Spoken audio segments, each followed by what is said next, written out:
Hello everyone and welcome to my review for Bleach 1000 Year Blood War episodes 5 and 6. This episode's out a little later than I would have liked. A little bit for episode 6 and very much for episode 5. I had planned on doing a review for episode 5 last week, but I was just very busy and the little amount of free time that I did have, there was other stuff that I wanted to do more. So I figure I might as well just review both of them in one video. Why not? So before we get into that, like and subscribe if you haven't already, and let's talk about these last two episodes of Bleach 1000 Year Blood War, because boy, these have been some good ones. I would probably go so far as to say they're the two best episodes we've had thus far. And if, this quality continues, that means the next episode is going to be really fucking good as well, which I already expected because the first invasion is arguably the best part of the Blood War. And it's just been made better with a lot of the things that they've added and switched up with it, which is probably a good sign, like a very, very good sign for the latter parts of the arc, which have a lot more problems. We'll start off talking about episode 5. I'll probably spend less time talking about this one. There's two main parts to talk about. First one is Byakuya versus Aznot. I guess Renji's there, but it's a Renji, so yeah. Aznot's voice actor, perfect. He does a great job. He manages to strike the creepy tone that you would expect Aznot to have. And the way that they did the whole scene with him inflicting fear upon Byakuya, both parts of it really. The vision of Rukia, which is a panel a lot of people were excited and concerned for, because that is something that's ripe for censorship, but since Bleach now has like a midnight runtime or something, they don't have to worry about the little children watching it and becoming scarred for life, so they can put all the gore in it. As a matter of fact, they seem to have been putting more gore into it for the most part. Excuse me, had to cough there. I figured you probably wouldn't want to have your eardrums blasted out by that. Yeah, that was done really well. The transition of Rukia looking normal to her looking like a rotting carcass was really well done. And then you had the flies crawling all up Byakuya's body. That was probably the best implementation of CGI thus far. It looked phenomenal. It looked so good. I was very happy with that. And then, of course, you've got Byakuya getting annihilated by his own Bankai. My favorite detail of that was that they basically did the same animation loop for Aznot using it that they've always used for Byakuya whenever he activates it. That is just such a neat little detail that I really appreciate them including. And Byakuya's evisceration was about as ruthless and brutal as we could have hoped.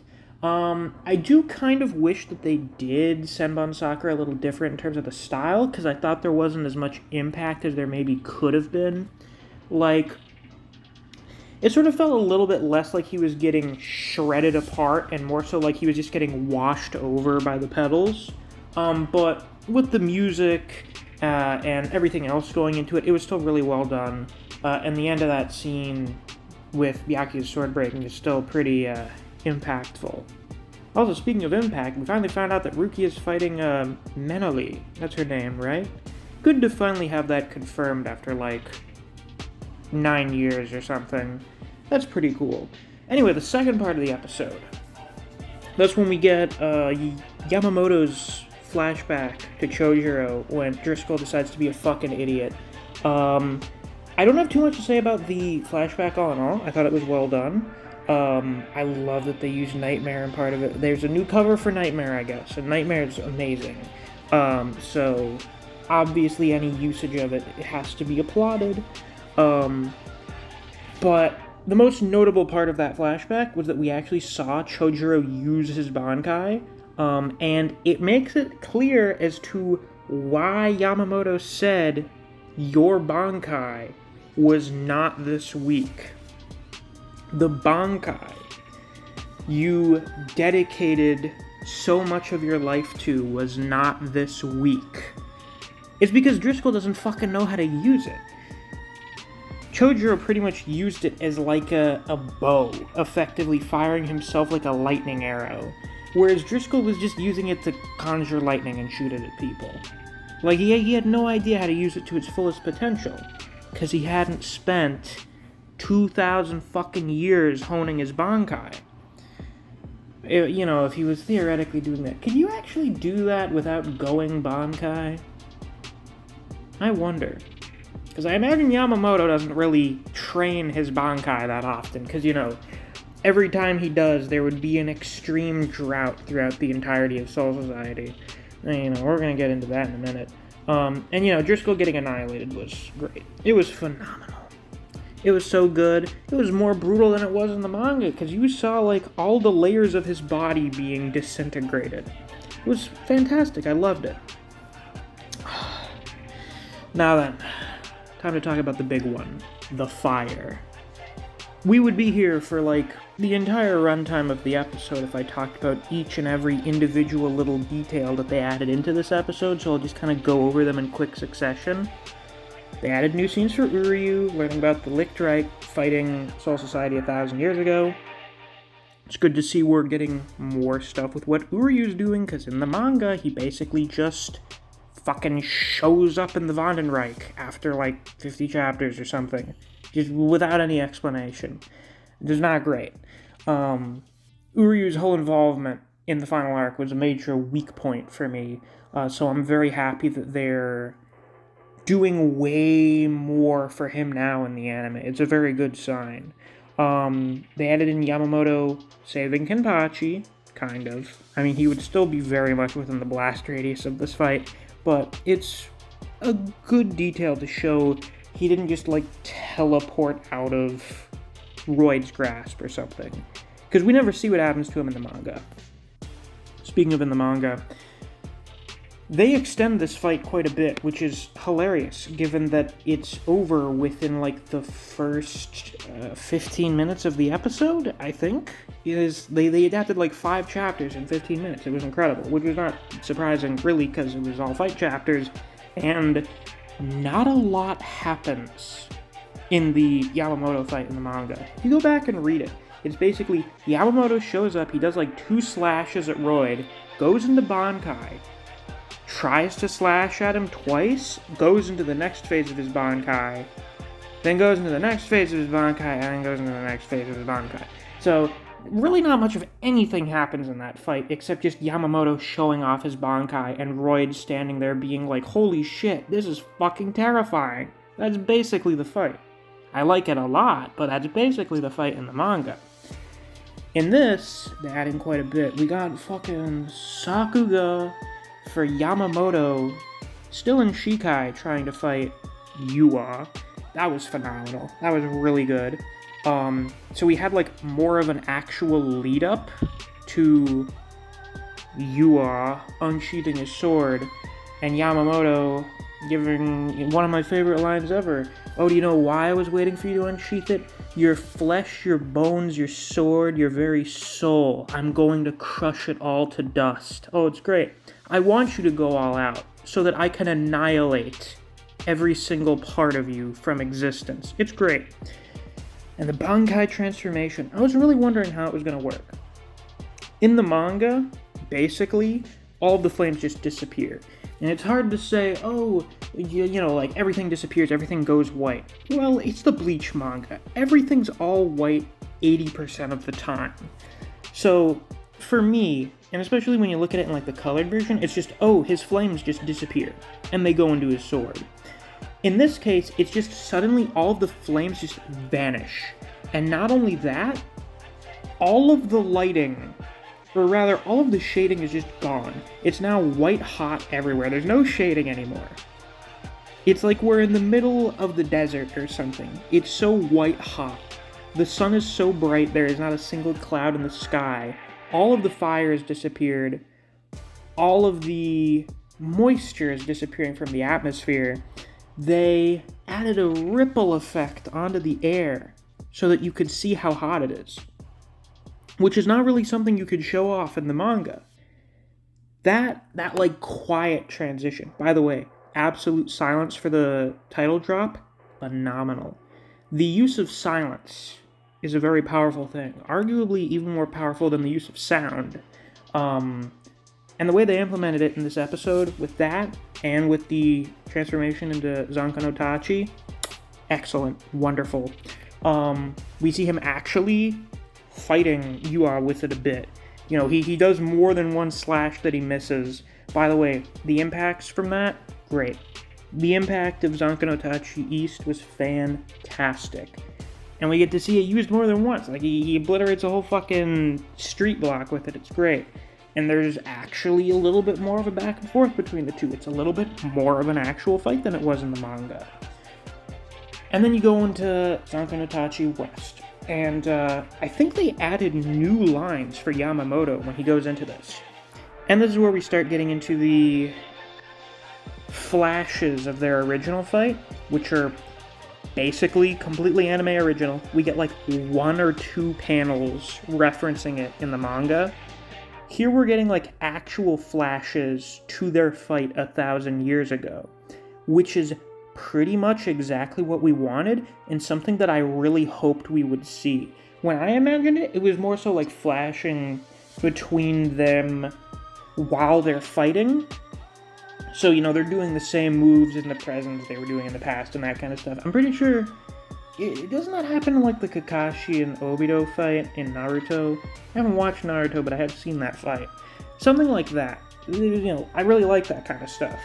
And they kind of did that. But they added in new lines for Yamamoto, where he says, "All of you died 1,000 years ago. Today I will force you to remember that you are all nothing but a horde of corpses waiting to be burned." Doing a little bit of rereading and stuff reminded me of how insanely hard a lot of Yamamoto's lines go, of how fucking vicious that old man is. He's got a real fucking vicious mouth there. He's got a way with words, I have to say. The visuals for West are great. They're fantastic. I love the added detail of the ground melting underneath his feet. That was something I thought was seriously missing from the manga. The man's supposed to be 15 million degrees, but he's just walking around the environment like nothing's happening, which is even more apparent in the colored versions. But now, oh, it's like we're in hell. It looks like we're in hell. That's fantastic. I love that. And then we get to the big one. Zanka no Tachi South. Now, yes, they did do CGI skeletons. A lot of us kind of expected that to happen, but I think the CGI is alright. And what I thought was more impactful was that there was barely any music, and what was there was kind of like creepy horror stuff, and the outstanding sound effect during the scene was just kind of the clambering of bones. You know, very spooky, scary skeletons. Which is good, because Zanka no Tachi South is supposed to be fucking creepy. It's supposed to be terrifying. And they did that really well. I also really liked the transformations into the old Quincy. I thought that was really well done. I was a big fan of that. And the last part of the fight, Zanka no Tachi North, they had a lot more impact to it, which I expected. I also really liked the little montage, the very fast montage before Yamamoto does the attack of all the Shinigami who died and Chojuro. That was really good. That was a really good lead up to that stuff. Then we get to the aftermath. And obviously, the most notable part of this is they added in a 2-minute scene of Yua talking to motherfucking Sosuke Aizen. Fuck yes! What else do you want me to say about that, really? Like, we already have Aizen appearing in the arc, not just in a reference panel. And we're not out of the first invasion yet. We've already got him. It's great. I love to see the guy. Yeah, not really much else to say. Seeing him interacting with Yua in a non-combative setting. Well, they were a bit combative. A non-combat setting is really good. And the final scene, the death blow. Yua's final strike against Yamamoto. I thought it was phenomenal. I really love the way they show that Yamamoto just gives up. It's one thing when you do the establishment for the villain in the final arc. for them to kill the strongest guy on the protagonist team, to kill the leader. That's one thing. That's pretty standard stuff when you're setting up the threat for your final arc villain. It's another thing for them to do that after they cause said person to lose hope, to give up. Because, a lot of the time they fight valiantly to the end. Their death inspires their comrades to fight on. No, in Yamamoto's case, he's like, well, shit. Guess there's nothing else I can do. Soul Society is fucked. And then, he is fucking cut in half. By the way, that last little snippet there of that spread, God, that looked so good. That was pretty much what I would have hoped for with that scene. I actually like that they added the detail of his eyebrow getting cut off, because it should with how he was cut. And his beard should get cut too, I do believe. I love added details in anime. It's great. But yeah, like Yamamoto, he just totally gives up. I guarantee you the final thoughts going through his head were, I am a failure, Soul Society is finished. There is no hope. That is how you establish a threat for your final arc. I am very, very excited for the next episode, because it seems like we're getting some added scenes with the old Gote, whose designs just got revealed out of nowhere by Kubo after like 9 years, which is great. They look really cool. We're probably going to see them in the anime like 3 days after they got revealed. Actually, no. Shonen Jump comes out on Sunday for us, so like a day after the official release of that spread. That's nuts. We're gonna have Yua's speech about all that shit, which is gonna be great, because I love Yua's speech there. Yeah, we're gonna have some really, really interesting stuff next episode, so I'm really excited to see how that turns out. But with that, that's all I've got for today's review. If you enjoyed, please be sure to like, comment, and subscribe so you don't miss any future uploads. I plan on doing these reviews whenever I get the chance, and whenever we get an episode that I think is really worth talking about. Obviously, this is almost a 20-minute review, so these episodes gave me quite a bit to say. If you enjoy discussing Bleach with other people, or you just enjoy the content I produce in this channel, I highly suggest you check out my Discord server. I've linked to that down in the description. Thanks for watching. I'll see you guys around. Take care.